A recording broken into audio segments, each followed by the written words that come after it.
It's a wonderful day today. Jesus wants you to be blessed, but Satan does not. It's true. Amen. Let's pray. Father, thank you so much for your word, that your word never changes. Your love is constant. And Father, we know we're going to go through trials, but we also know that we're going to come out on the winning side. Teach us this morning, Father, I pray, in your word. In Jesus' name, amen.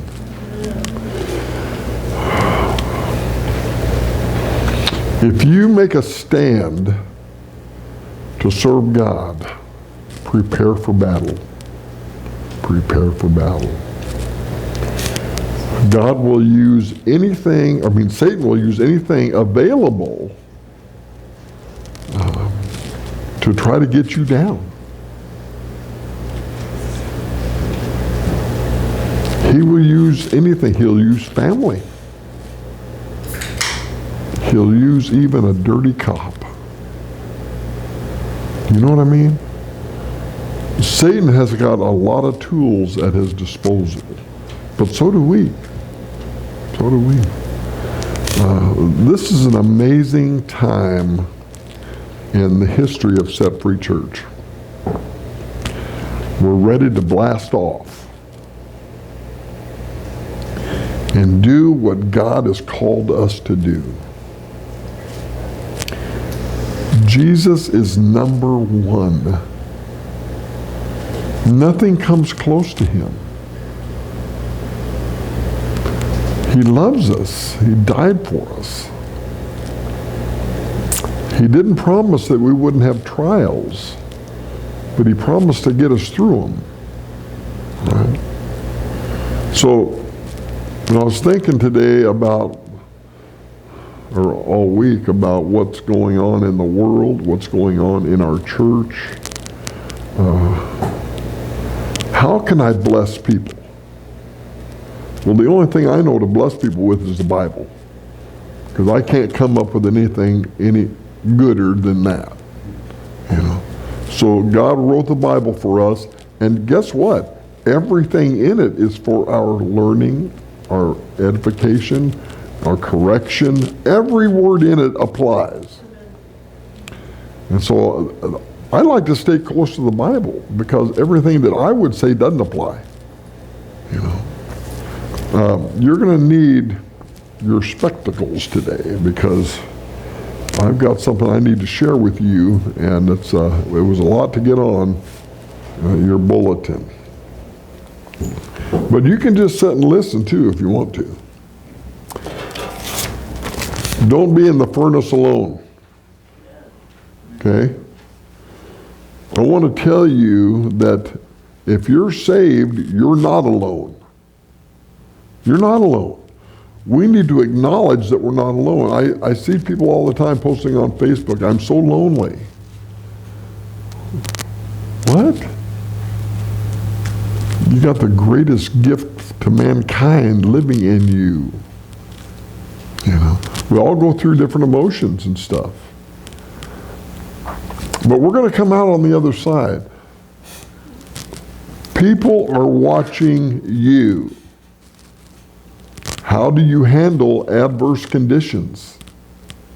You know, when you're going through them, are your eyes on Jesus or on the adverse condition? Guys, if we take our eyes off of him, the author and finisher of our faith, we're going to be in trouble. I mean, he is everything. He's everything to us. I'm looking forward to our lunchtime together. I'm looking forward to talking to you guys about what's getting ready to happen. If we all simply say, yes, Lord. Yes, yes, Lord. We sing the songs. Do they come from our heart? It has to be that way. Others need to look at us and say, something's different about those folks. Something's different about them. They actually believe the Word of God. And that it's for today. So, I chose Daniel chapter 3 to minister to us today. And it's just so awesome. I can never get, every time I read this, I get blessed. Every time. Daniel chapter 3 starts out with King Nebuchadnezzar, so the big dog of the time, right, made an image of gold, 90 feet high and 9 feet wide. This is a big image of gold. And set it up on the plain of Dura in the province of Babylon. He then summoned all the big dogs,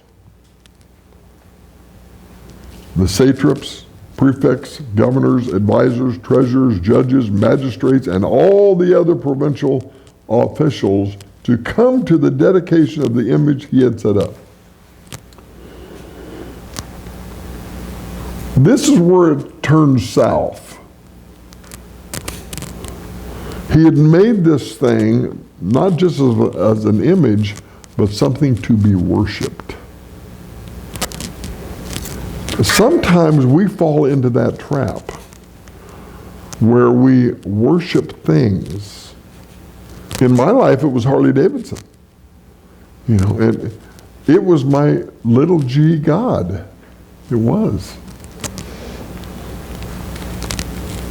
Everybody has something that will draw their attention off of Jesus. So what do we do then? Stay focused. We have to, in the middle of our mess, when everything is going wrong, cast your eyes on Him.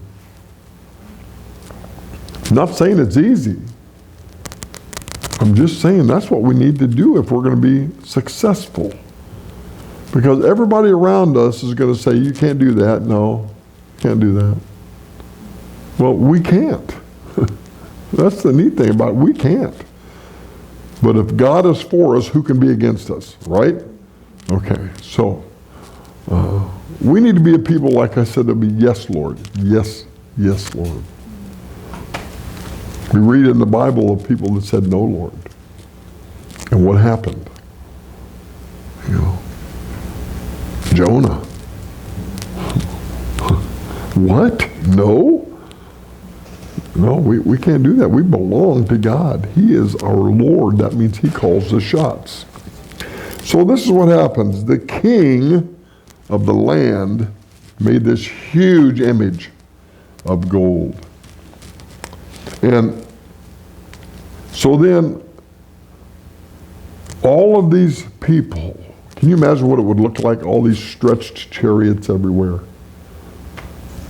All the big dogs of the day gathered around. The satraps, prefects, governors, advisors, treasurers, judges, magistrates, and all the other provincial officials assembled for the dedication of the image that the King Nebuchadnezzar had set up. And they stood before it in awe, right? They stood before this thing. Then the herald loudly proclaimed. He must have been loudly proclaiming because they didn't have microphones back then. When you think about it, when Jesus spoke, it had to be thunderous. 5,000 people and no microphone? You know what I mean?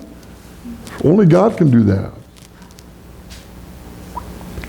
Then the herald loudly proclaimed, "This is what you are commanded to do." That word hit me hard because the powers to be now are trying to command us to surrender our guns.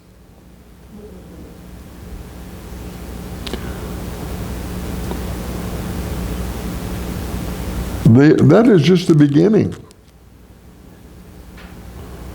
We're living in a world where those in charge are not godly.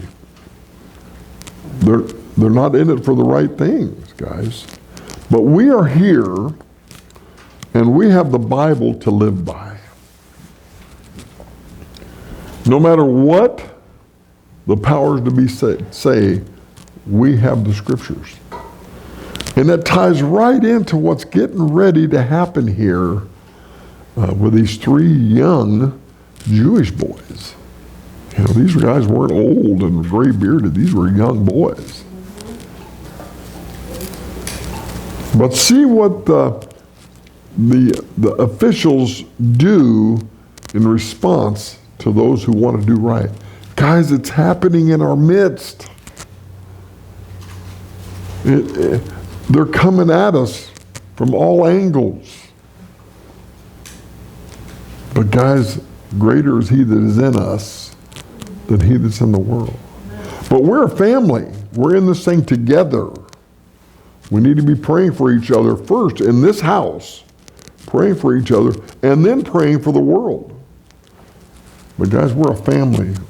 We are an assault team that God has put together to pierce the darkness. And it's going to happen. It's already happening. Satan is not happy with you guys.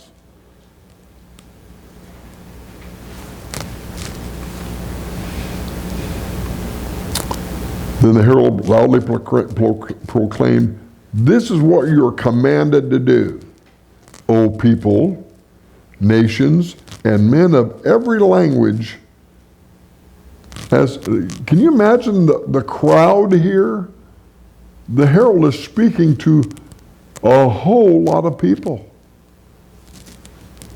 As you hear the sound of the horn, flute, zither, lyre, harp, pipes, and all kind of music. Even Satan uses music, guys. And you must fall down and worship the image of gold that King Nebuchadnezzar has set up. You will have no other God before me. We cannot worship anything. Not Harley Davidson, nothing. Anything that takes our mind off of Jesus, we can only worship one thing, and that's Jesus. That is Jesus. We can't divide our attention as far as our worship off of him, because he is our sustainer. We get it done because of his power, not our own. And so he says, whoever does not fall down and worship will immediately be thrown into a blazing furnace. You will die if you refuse to submit to this worldly image. That's the message of the world. That's Satan's message.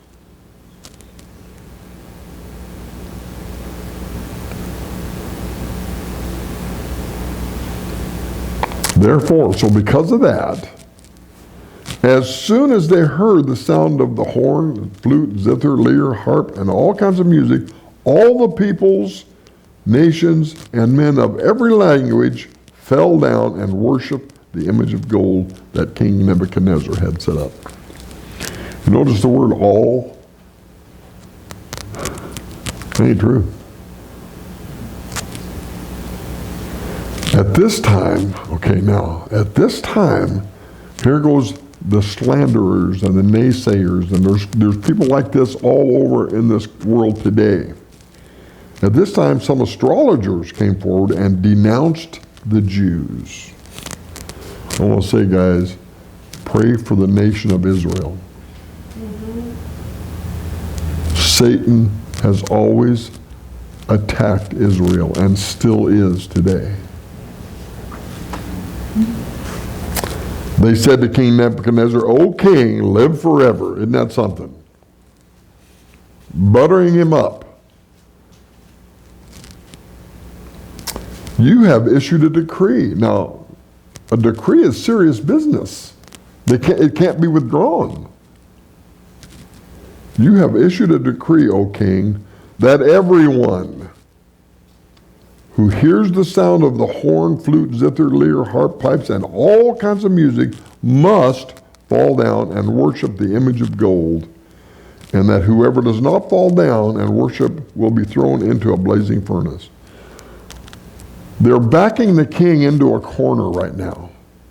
using his own words against him. Then they say, so now they're establishing all this stuff. Then they say, but there are some Jews whom you have set over the affairs of the province of Babylon. Okay, these men have been raised up into leadership by this king. Why? Because they were honest. They were honest. And leaders want honest people because there's few honest people in politics, right? Shadrach, Meshach, and Abednego, who pay no attention to you because their focus must be first on God. They cannot worship the image of gold. They cannot worship what the world says to worship. They can't do it. That's not what God wants for them to do. We need to take that into consideration every time that we're out there or in here. Keep our eyes on Him. If it doesn't line up with Him, reject it. If it stands in opposition to the Word of God, reject it.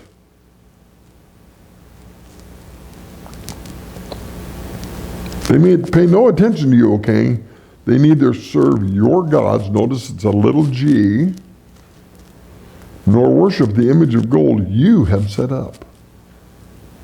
They're casting charge. Now it's getting ready to get serious. It's getting ready to get serious with us. Satan is stirring the pot, trying to rob you of your joy. Guys, we live in a depraved world. The only joy that we could ever have is if we focus on Jesus. Furious with rage, the king had made this decree, and no one can deny it. So he's furious that these young Jewish men would say, no, we ain't doing it. We ain't doing it. And there are people all over the world right now that are losing their lives because they didn't, no, we're not denying Jesus. Are we ready for that? Furious with rage, Nebuchadnezzar summoned Shadrach, Meshach, and Abednego. Get on over him. We need to talk. So these men were brought before the king, and Nebuchadnezzar said to them, is it true, Shadrach, Meshach, and Abednego, that you do not serve my gods, little g, or worship the image of gold I have set up? There's a lot of I's in here, isn't there? So now he's going to give them a second chance, right? These men are important to him. They run parts of his government, honestly. You know that he treasures them for that, right? And so he doesn't want them to be thrown in. He's trying to give them a second chance. Now, when you hear the sound of the horn, flute, zither, lyre, harp, pipes, and all kinds of music, if you are ready to fall down and worship the image I made, very good. Your rebellion will be forgiven if you bend over for me. But if you do not worship it, you will be thrown immediately into a blazing furnace. Then what little g God will be able to rescue from my hand? Oh, little did he know. Shadrach, Meshach, and Abednego were ready to die for their God. So am I.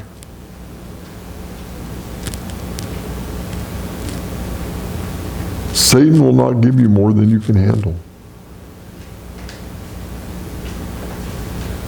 That's a promise that God has made to his kids. He will provide a way out. But a lot of times, It isn't pleasant. That's why we have to look at him as our leadership and move with him in our sights to move forward. He will lead us in the way that he wants us to go.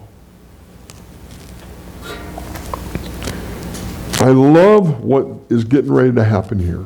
It has been an encouragement in my life during all kinds of adverse conditions. And believe me, in the last 30 years of planting churches, there have been many adverse conditions. But God has always been faithful in providing a way out. That's what keeps me going. I know that God allows things to happen to us. Think about Job. Think about Job. What God allowed him to be tested. And he came out victorious. How are we going to handle it? How are we handling it? Because we're in the fire. Right now, we're in the fire. Here's what the boys said to the king. Now these guys are little peons and he's the king. Shadrach, Meshach, and Abednego replied to the king, O King Nebuchadnezzar, we do not need to defend ourselves before you in this matter. What? Imagine what the king is thinking? What do you mean you don't need to defend yourselves? You're getting ready to die if you don't. If we are thrown into the blazing furnace, the God, big G, we serve is able to save us from it. And he will rescue us from your hand, O king. Now this next sentence is powerful. They've just made a statement that their God is able. But listen to this, guys. But even if he does not, are we willing to say that? Even if God does not rescue us from our intense trial we're going through, even if he does not, we want you to know, O king, let's establish this, right? Keep in mind, these are guys that are old peons compared to the king. We want you to know that we will not serve your gods or worship the image of gold you have set up. This is crazy. You can't talk to the king like that. Oh, yes, you can. Whatever comes that takes your eyes off of the Lord Jesus, you can speak to that evil spirit. Right? Guess what? They didn't know if God was going to take their life or not, but they were willing to pay the price for being committed to God. Are we? Are we? Yeah. Look what God has done. He's raised up a group of champions because he's going to send us into the fire and he's going to protect us in it.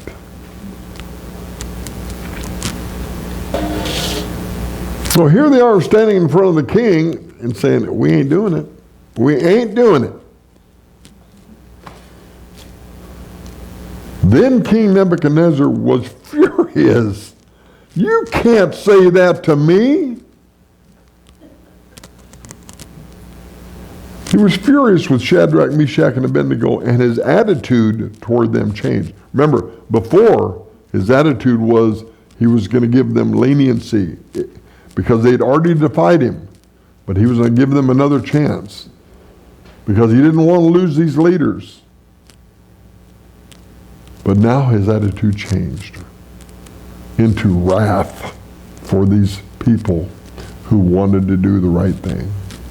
So here's what they did. His attitude toward them changed. He ordered the furnace heated 7 times hotter than usual and commanded some of the strongest soldiers of the army to tie up Shadrach, Meshach, and Abednego and throw them into the blazing furnace. They were getting ready to pay the price for being righteous. But God. So these men, wearing their robes, trousers, turbans, and other clothes, these are fully dressed men that are now tied up, getting ready to meet the end. And the whole multitude knows that this is the price you pay to say no to the king. And they were going to watch what happens. We're bound and thrown into the blazing furnace. Shadrach, Meshach, and Abednego have entered the blazing furnace, just like many of us. But their faith was not on the furnace, it was on God. That's the thing that's going to rescue us out of the trials that we're going through right now. The king's command was so urgent and the furnace so hot that the flames of the fire killed the soldiers who took up Shadrach, Meshach, and Abednego, and these three men, firmly tied, fell into the furnace. Some will say, well, that's it. Well, now we know what happens. Things are getting ready to change right now in this story. Then King Nebuchadnezzar leaped to his feet in amazement and asked his advisors. I mean, he can't believe what he's seeing. It must be a hallucination. So he asked the people around him, weren't there three men that were tied up and thrown into the fire? Am I being deceived here? We just threw three men into the fire, right? Right?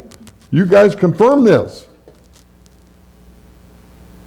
They replied, certainly, O king. Yep. He said, look. The king said, look. I see four men walking around in the fire. They're in the furnace walking around, unbound and unharmed. And the fourth looks like the son of the gods. Nebuchadnezzar, seeing this, then approached the opening of the blazing furnace and shouted. He's shouting to the people in the furnace. You can't do that because they have to be dead, right? Shadrach, Meshach, and Abednego, servants of the Most High God, big G. Look what just happened, guys.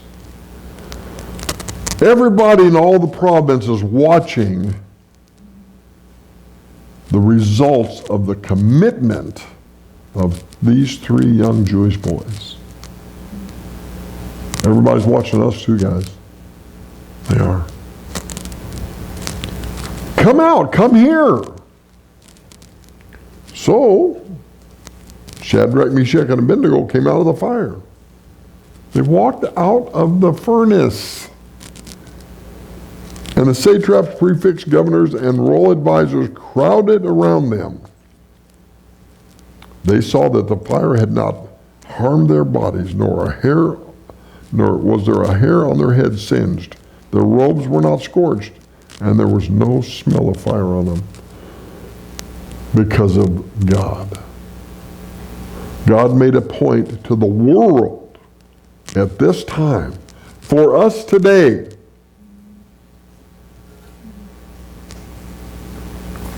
Then, after seeing all this, guess what happened? The heart of the king was changed because of these three rebels. The heart of the king was changed because of these three men. Praise be to the God of Shadrach, Meshach, and Abednego, who has sent his angel and rescued his servants. Sometimes that's the only explanation for how we can get through stuff, guys. They trusted in him. Are we trusting in him?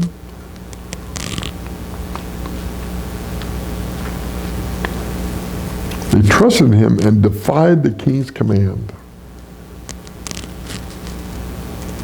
Scripture says, obey the laws of the land, unless it conflicts with God's word. Right? They trusted in him and defied the king's command and were willing to give up their lives rather than serve or worship any god, little g, except their own God. Is that us? I think so. I think so. Therefore, so because of all this, the king is saying, because of all that just happened here, I decree, he's going to put another decree out, right? Remember, these decrees cannot be changed. I decree that the people of any nation, everywhere, or language, who say anything against the God of Shadrach, Meshach, and Abednego be cut into pieces. Now they're using worldly, we're going to punish you for serving any other God by cutting you up, tearing your house down. Cut into pieces and their houses be turned into piles of rubble. For no other God, little g, can save in this way. There is no other God but our God. Think about the words of the songs that you're singing, guys. They're powerful if you live them out. 3 little Jewish men changed the entire nation because of one act of rebellion. God will use us. He will use you to do his bidding. We are ambassadors of Christ. We represent the Lord Jesus. We have to say no to the king when it conflicts with Scripture, because God owns us. We belong to him. We don't have the authority to say no, Lord, although sometimes we do. Isn't it great that we get to repent of our shortcomings and be right back where we started with him? Grace. Then the king promoted. Now remember, they're always already up at a high level of government. Then the king promoted Shadrach, Meshach, and Abednego in the province of Babylon.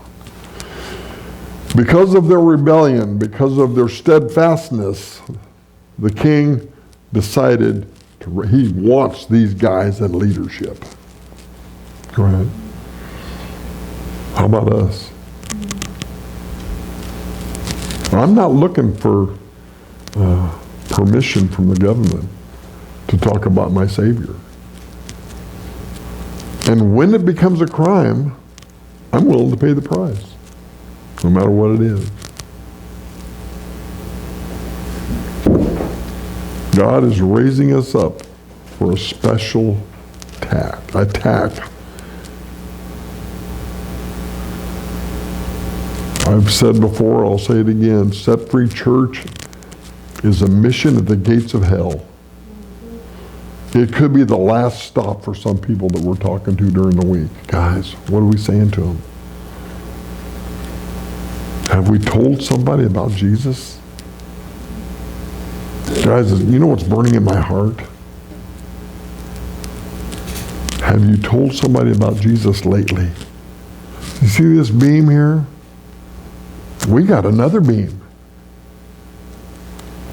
Have you told somebody about Jesus lately? That's powerful. That's what God has commanded us to do in the Great Commission. Not just be good people out there, but to be ambassadors of Christ and be willing to take the heat no matter what it is. Let's make a commitment today as a group of God's kids that we will bind together with the koinonia love that only God can provide, that binds us together, and we will lock arms and endure Satan's attacks. Greater is he that is in you than he that is in the world. Amen. Father, thank you so much for your word. Oh Lord, we know that we can depend on it. That there's no greater power in the world than your word. You spoke it into existence. How amazing it is that you have allowed that to be put into print, so that we would know beyond a shadow of a doubt what you would have us to do. Thank you for the Great Commission. It's so clear and so plain, Lord, and give us the power we need to fulfill that. Thank you for our church, Lord. We pray now that you bless our offering, Lord, that would meet our needs like it always does. Thank you for the food that we're going to share right now. Bless this food for us, Father. Give us sweet fellowship, I pray. Lord, equip us. You have already equipped us for what you want us to do. May we acknowledge that, Father, and move forward in it. And I pray in Jesus' name, amen.